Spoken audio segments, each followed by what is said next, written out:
My sister, aged 31, has been grappling with fertility challenges alongside her 30-year-old husband for a span of 4 arduous years. Despite their relentless efforts, the medical prognosis remains disheartening, casting a shadow of despair over their aspirations for parenthood. Witnessing my sister's gradual transformation into a shadow of her former self, consumed by an insatiable longing for motherhood, has been a deeply distressing ordeal. Her fixation has reached a point where she's begun severing ties with friends who are parents, and even the sight of babies in public triggers torrents of tears. Despite my earnest suggestions, she adamantly refuses to entertain the idea of seeking professional help to navigate through this tumultuous journey. In stark contrast, I, a 27-year-old single woman, find myself navigating life's challenges with a semblance of stability and contentment. Last week, my sister extended a formal invitation for a weekend luncheon with her and her husband. Assuming it was to celebrate my recent minor promotion at work, I graciously accepted the invitation. Little did I anticipate the bombshell that awaited me. Upon arrival, I was presented with a weighty binder labeled Operation Baby. To my astonishment, my sister laid out a meticulously detailed plan proposing that I act as a surrogate for her, citing our striking resemblance and my previous pregnancy experience. The proposal outlined an elaborate scheme for a natural childbirth experience, as my sister harbored a profound distrust of medical interventions. This entailed her husband and me engaging in intimate relations to facilitate conception. However, I promptly rebuffed the proposition, citing a myriad of compelling reasons. Firstly, my current occupation demands rigorous physical exertion, rendering pregnancy incompatible with my professional commitments. The prospect of relinquishing my career, which I've painstakingly cultivated, is a sacrifice I'm unwilling to entertain. Secondly, my sister's proclivity for micromanagement has strained her relationship with her husband, and I'm disinclined to become the focal point of her attention.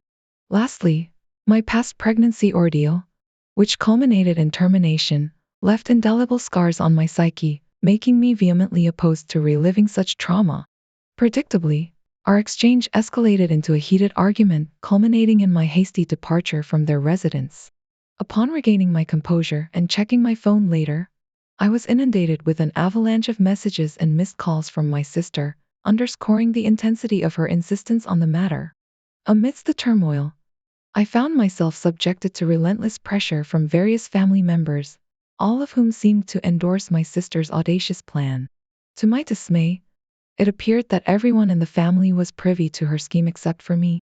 Even my own mother, echoing the sentiments of others, urged me to acquiesce, emphasizing the significance of my sister's desire. However, the lowest blow came from my sister herself, who resorted to threatening exposure of my past termination if I dared to defy her wishes. The gravity of her ultimatum weighed heavily on me, particularly considering the devout Catholicism entrenched within our family, including our parents. The prospect of facing estrangement from my family loomed ominously, should her vindictive threat materialize. This predicament left me grappling with conflicting emotions. While I harbor deep affection for my sister and empathize with her prolonged anguish, I refuse to condone such an egregious violation of boundaries. In seeking guidance, I turned to the online community, where compassionate voices echoed sentiments of solidarity and support. Amidst the sea of advice, one prevailing suggestion resonated profoundly: to confront my family and unearth the extent of their awareness regarding my sister's disturbing proposition. By preemptively disclosing the truth, I could preempt any distorted narratives my sister might fabricate. In a fortuitous turn of events, my brother-in-law, bearing the weight of guilt upon his countenance, sought an audience with me. Despite my initial apprehension, I opted for a neutral setting, choosing a nearby park as the venue for our conversation.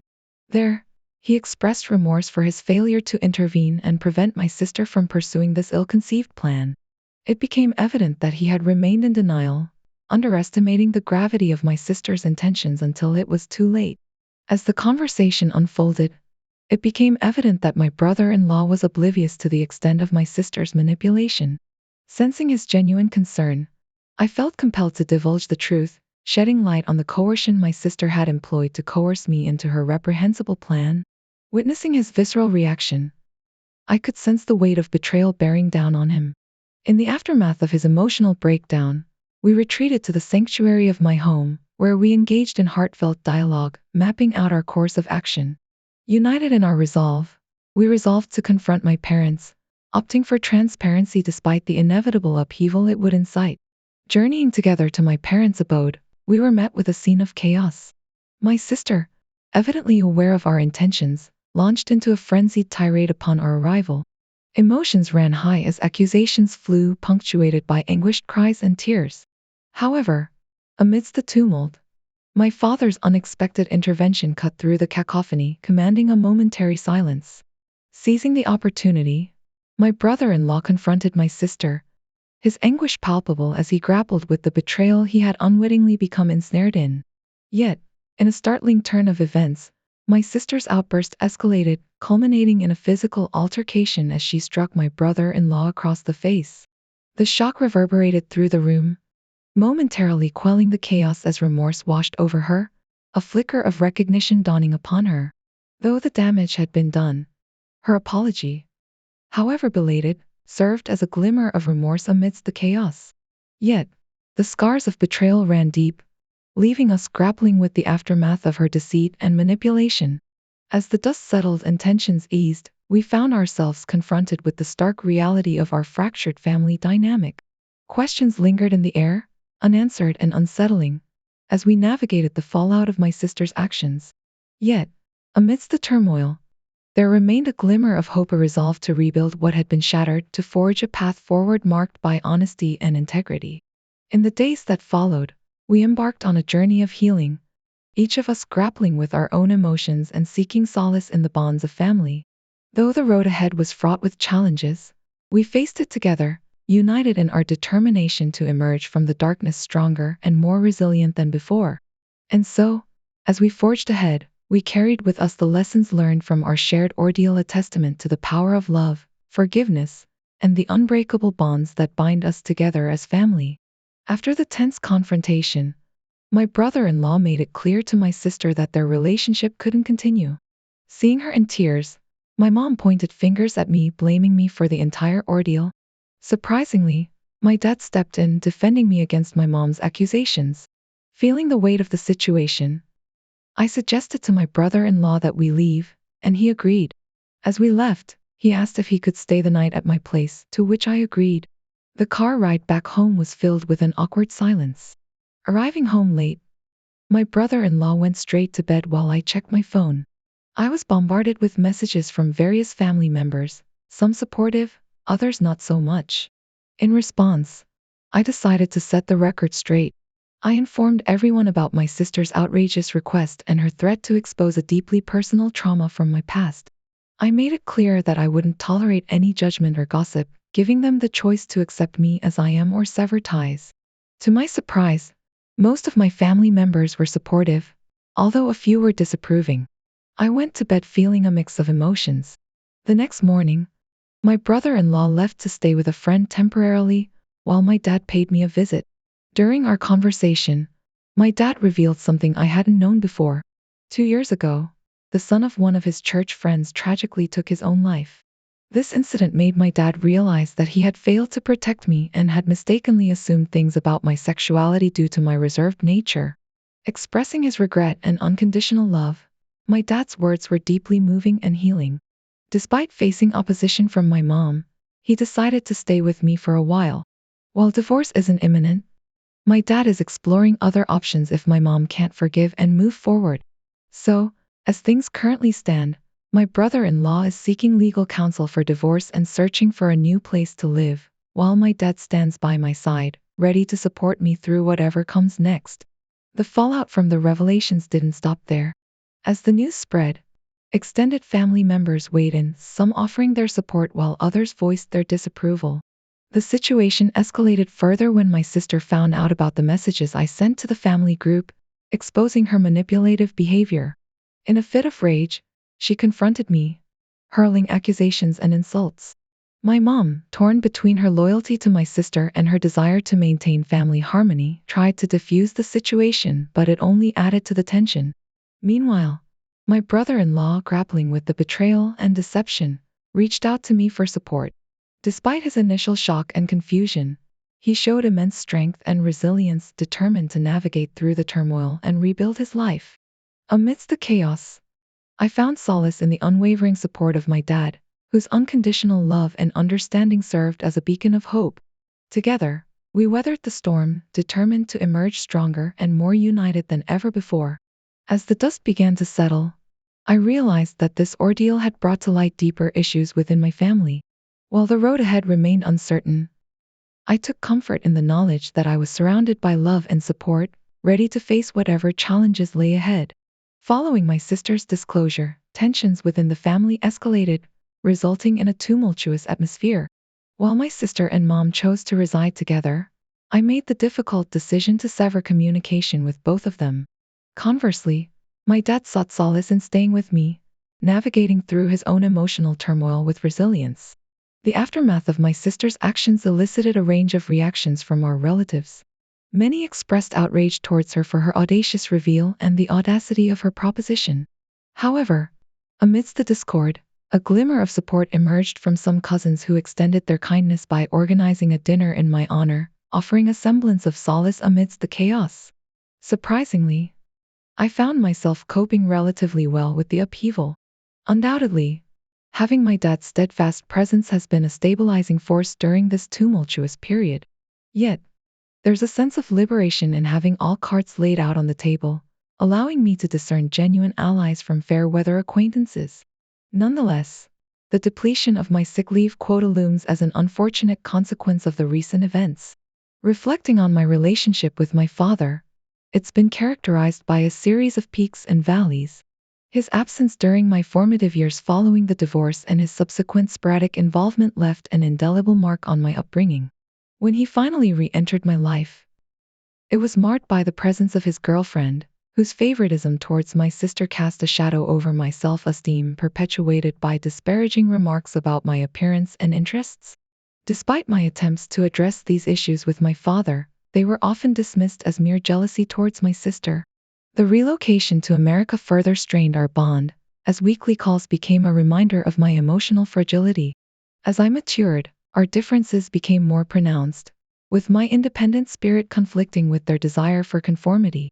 Upon reuniting in person, the palpable disapproval of my individuality was evident, particularly from my stepmother, who didn't shy away from expressing her disdain. Nevertheless, I remained steadfast in embracing my authenticity, refusing to succumb to their attempts at manipulation or control.